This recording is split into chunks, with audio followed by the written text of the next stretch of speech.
had ordered that I be dealt with once and for all. And since the goons sponsored by the state on several occasions had failed, police and other state security agencies had to come in.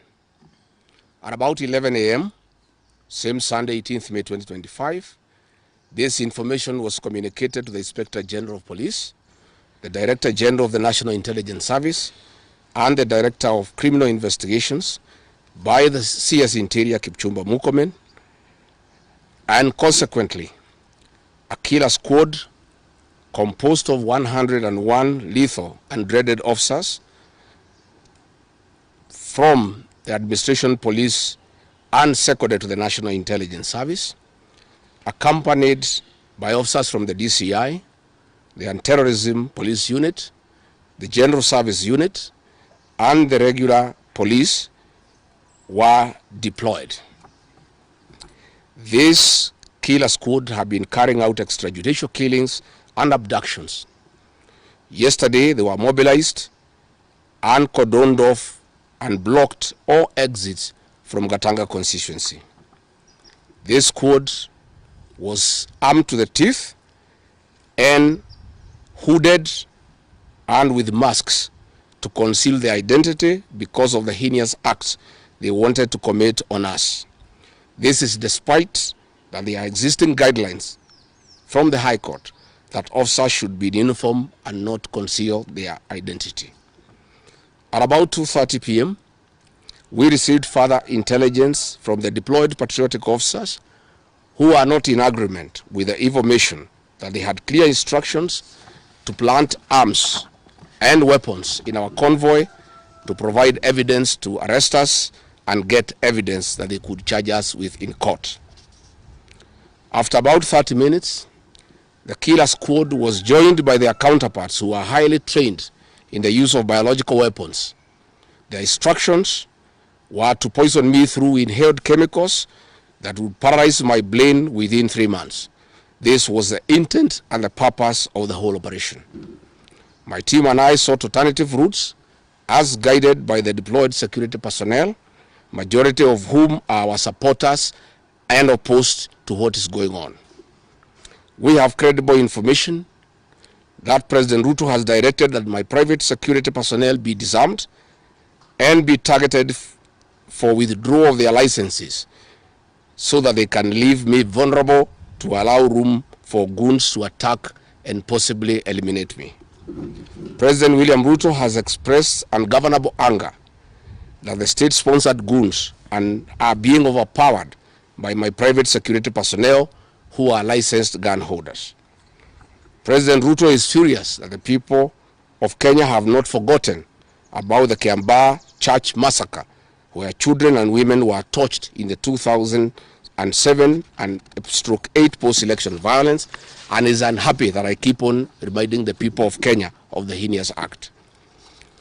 I want to say that although Kenyans forgive each other, they cannot forget this, and there is nothing the president can do about it. The president was also utterly livid that I exposed his grabbing of 5-acre piece of land inside Gong Forest, where he intends to put a private hotel. About my statement on post-election violence, this was a precautionary statement and not incitement. It is based on historical facts and past electoral experiences of 1992, 1997 and 2007 controversial elections, that we must have a free and fair election in 2027. It is my civic duty as a leader to remind the IEBC, all agencies and institutions charged with election management, that they must deliver free, fair, verifiable and credible election. I have heard the CS Interior and other pretenders to the throne claim that they will not allow political violence. I urge them to walk the talk. Since November 2024, political violence of great magnitude has been meted on me, my family and my supporters. Not a single case has been prosecuted. For instance, on 28th November 2024, at a solemn funeral service in Limuru, Kiambu County, I was attacked by organized criminal gangs and a police escort. On 28th December 2024, in Shamata, Nyandarua, an inspector of police flanked by criminal gangs, threw tear gas canisters at me. On 23rd March 2025, at ACK St. Peter's Cathedral in Nyeri, my convoy was attacked at a church compound by a known criminal gang under police escort. On 29th March 2025 in Naivasha town, we were attacked by the police. On 6th April 2025, at a church service in Mwik, PCA, hooded goons attacked us inside the church.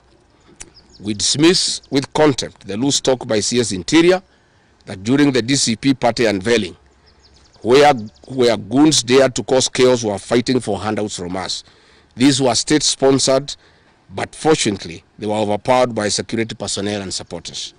The CS has given instructions that instead of arresting the said goons, they disarm my security personnel to give goons free access to me and my supporters in future occasions.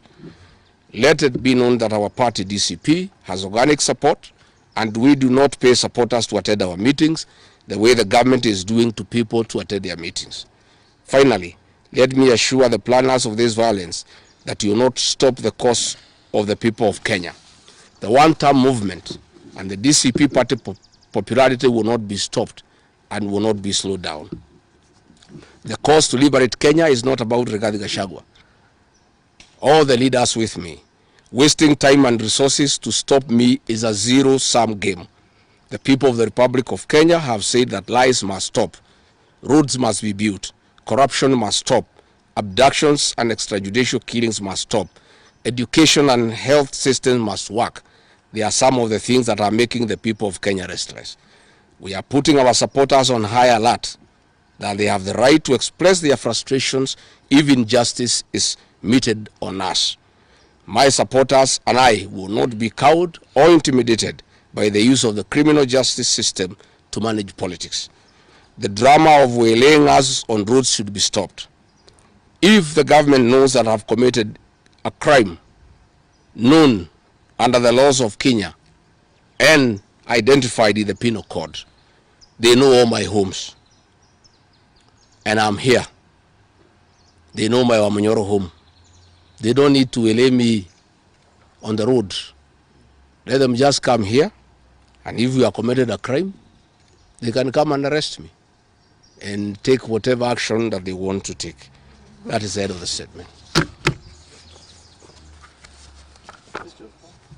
Iko swali? Yes. Yes. Have you been summoned by maybe any investigative agency?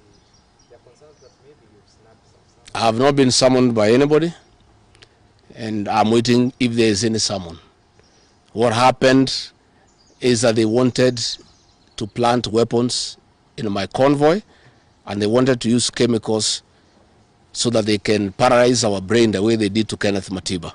And that is why we had to take an escape, an alternative route to get here. I would have wished they came here instead of wailing us on the road and using those dreaded criminals who are responsible for abductions and extrajudicial killings. And that squad works under the Director General of the National Intelligence Service. It's 101 officers who are recruited from the administration police, and they have been given special training by the National Intelligence Service, and they are responsible for the abductions and extrajudicial killings. And that is the squad that had been planned yesterday and mobilized so that they can incapacitate me and my people. Yes. Thank you so much. My name is Raila. Have you reported the latest incident towards threats to your life? Report to who? These are the same people who want to kill me. How do you report to the people who are planning to poison your mind so that the brain can be paralyzed and then you become a vegetable? I cannot report. And I wrote to the Inspector General of Police and the Director of Criminal Investigations. Instead of answering the issues I had raised, told me to report to the next police station. Yet all these things have happened under the cover of the police. So it is useless to go and report to the police. That is why I'm talking to the people of Kenya, so that if anything happens to me, President William Ruto must be held accountable. And I want to say, When they hounded me out of office, I pleaded with my supporters to stay calm and express their displeasure by singing. That is no longer going to be the case. And my supporters have blamed me for not allowing them to stand up to intimidation and the wrong things that are being done against their leaders. Therefore, our supporters are on high alert, and they will be part of the leadership and ourselves who will be resisting impunity and intimidation by William Ruto and the government. Oh, yes. You've been on record in church in Gachagua yesterday saying you were misquoted.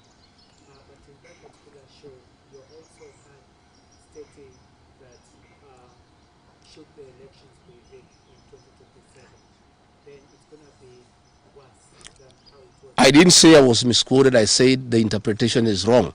People are not interpreting what I said correctly. Mine is a cautionary statement. And history is very important. During the finance bill of 2024, I did caution President William Ruto and the cabinet that it will bring problems because I listened to the people of Kenya. When a member of parliament from Rift Valley says that even if the votes are not enough, they will know how to manufacture them. When another leader from Rift Valley say they can rule for 24 years. These are the things that have put the people of Kenya on notice, and people are speaking. Yes. And as a responsible leader, I must caution IBC that the people of Kenya are saying, please don't try. And we are saying we must draw parallels from history. And all I was saying is that that has happened before in 2007, and it is possible it can happen now. And I was asking IBC to be patriotic enough to make sure they don't put the country into a crisis. That is all I did. I did not ask anybody to cause violence. I did not say people will fight each other. I just said, let's be careful. This has happened before, and it was bad. And from the way people are speaking, it could be worse. That is what I said. Yes, Waweru. On allegations of being, could you or any members of your security detail be armed beyond what security officers will return to as normal? No, I am a licensed firearm holder. I've been licensed as a firearm holder from 1995. Officers who helped me are licensed firearm holders within the provisions of the law. We don't carry any illegal weapons. In this country, civilians are allowed to have firearms. And since the government withdrew security around me, and there has been so many attacks against me, it was my responsibility to put up a team of civilian firearm holders to escort me around. And there is nothing that is illegal, and there is nothing that is wrong. Tumesikizana? Asanteni sana.